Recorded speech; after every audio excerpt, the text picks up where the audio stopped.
ज्येष्ठ गायिका आशा भोसले यांनी आजवर त्यांच्या गाण्यांनी भारतीयांनाच नाही तर जगभरात प्रत्येकालाच भुरळ घातलीये. तर आता त्यांची नात जनाईबद्दल एक मोठी बातमी समोर आली आहे. जनाईला आशाताईंसोबत आपण अनेक कार्यक्रमांमध्ये पाहिलंय. आता लवकरच जनाई बॉलिवूडमध्ये डेब्यू करायला सज्ज झालीये.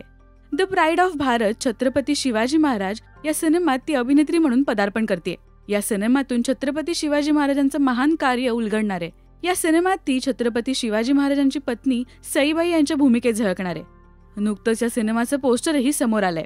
याचे दिग्दर्शक संदीप सिंग यांनी सिनेमाबद्दल एक महत्त्वाची बातमी सुद्धा दिली आहे. या सिनेमाचं शूटिंग वर्षाअखेरीस सुरू होणार आहे.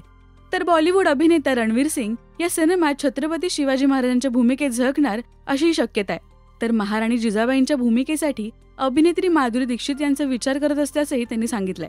पण जनाईचं कास्टिंग पक्क झालं असून बॉलिवूड अभिनेत्री श्रद्धा कपूरने पोस्ट करत तिला शुभेच्छा दिल्यात.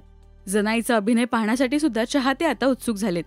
तुम्ही जनाईला या भूमिकेत पाहण्यासाठी उत्सुक आहात का, हे आम्हाला कमेंट्समधून नक्की सांगा. मराठी सिनेविश्वातील बातम्या, अपडेट्स आणि गॉसिपसाठी सबस्क्राईब करा राजश्री मराठी.